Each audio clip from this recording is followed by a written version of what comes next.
So I have this platter. It's not really a bowl, it's a platter, I guess. I turned on the lathe. There's a I was looking, I didn't think I dated it, but there's a very faint date here, and it's 2012, August, and like 20 or 29. So it's almost exactly 3 years since I turned it. And I think it's cherry. It's warped quite a bit. You can see. It's shrunk this way, and it's also bent, and there's also a big crack in it here. So what I thought I'd make is a chip tray with like a salsa cup in the middle. But what I'm going to need to do is cut this crack out and then build a filler piece, and then I may make a little segmented ring to hold a cup in the middle. At least that's the plan. We'll see if that's how it goes.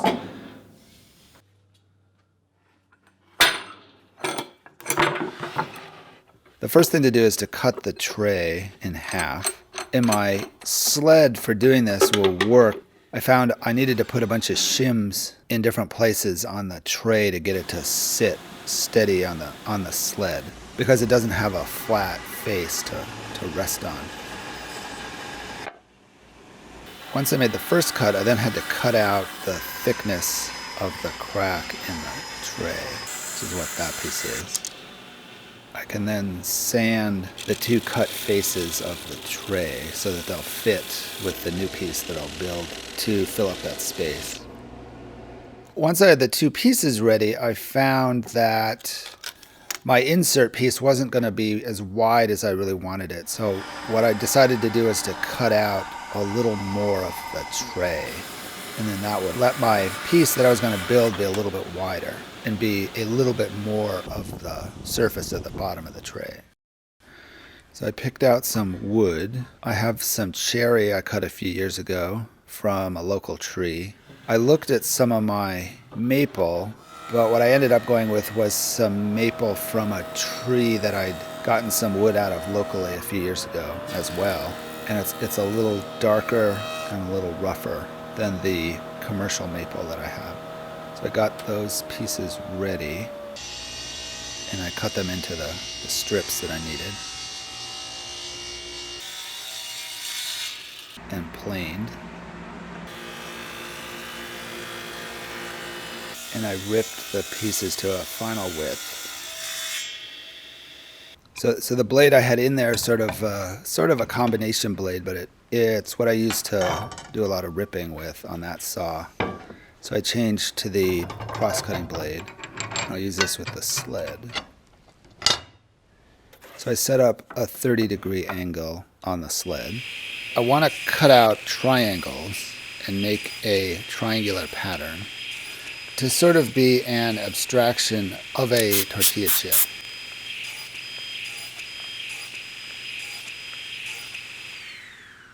So when I had enough pieces,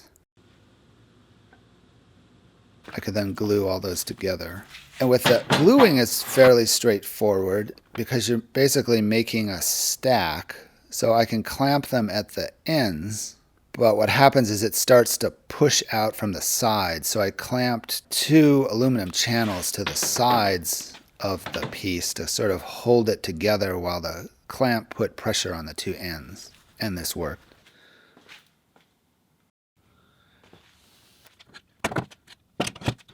It did manage to glue itself to the aluminum, but it came off okay. And then I jointed that piece to get it fairly smooth. It doesn't have to be perfect. It just has to be smooth enough to work with.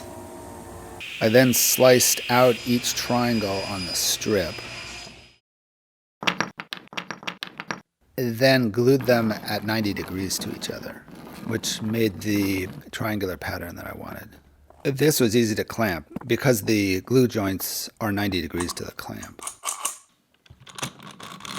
And I had 2 little end pieces I wanted to make.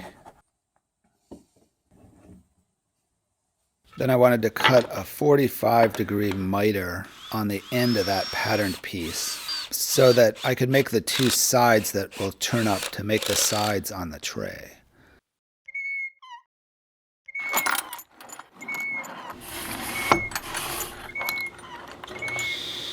The 45-degree angle doesn't have to be perfect, but what needs to be perfect is the flatness of the cut, and where the patterns intersect is what's important.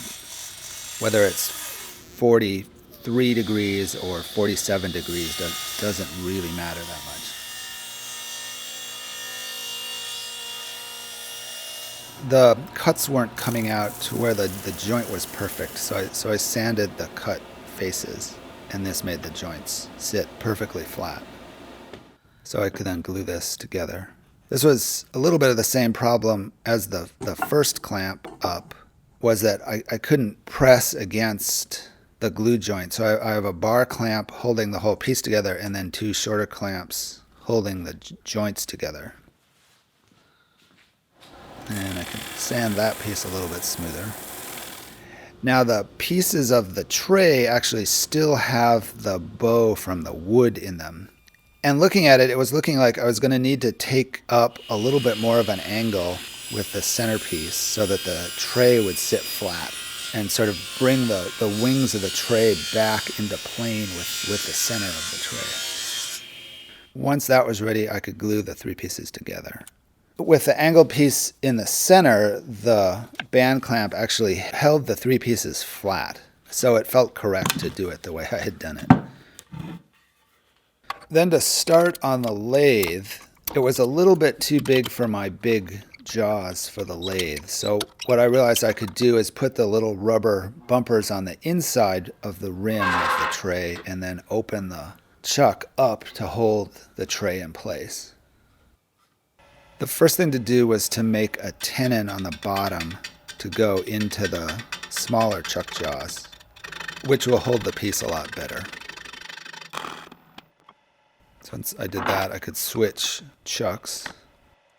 And there was a little bump on the bottom that I took off with a sander. Now it's held really well, and I can start doing the real turning. So I got it round to begin with, just so it'll not wobble so much. Then I could start working on the inside.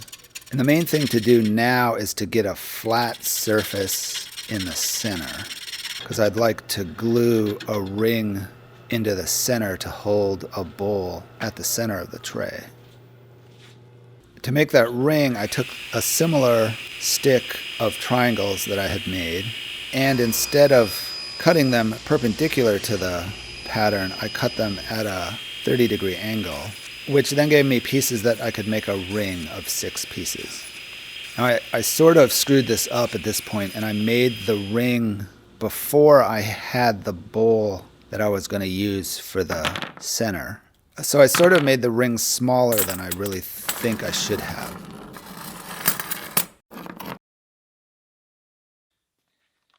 So that's all glued up. And I can sand the face that's going to be glued to the tray to get it nice and flat. Then I can work on the tray some more, getting that center perfectly flat. I switched to a scraper to get a smoother surface. I made a straight piece of wood that was the diameter of the ring that I had made, and I could use that to see how flat the center of the bowl was. I found trying to do that with the ring, you can't see what's going on at the center of the ring, or even what's going on past the edge of the ring. So with a straight piece of wood, I can basically see into the center, and I can see all the way across the plane that I'm trying to make. And finding the center, and once I have it positioned, I can mark where I want it. Then it's just a little glue. And I'll use the lathe as a clamp to hold it in place. So once that's dry, I can turn that centerpiece down. I had made the ring not having the bowl I was going to use yet. I had always envisioned this wood ring at the center wrapping the bowl that would sit within it with the chips around the ring.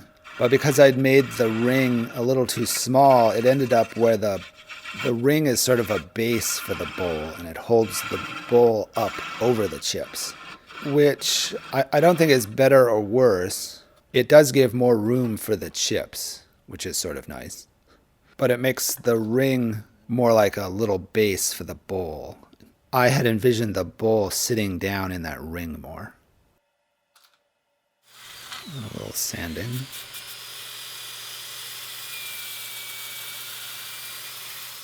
And it seems to work. Now for the bottom. I just need to turn off the tenon that I had made for the chuck. I left the bottom fairly rough.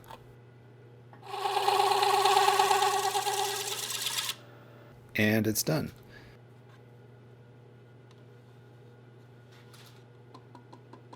And I can put some finish on. So I'm just using butcher block oil.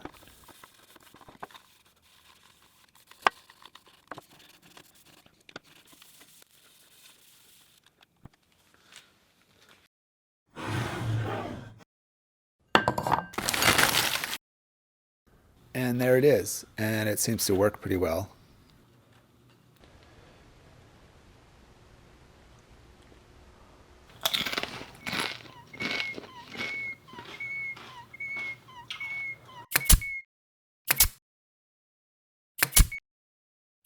Thanks for watching.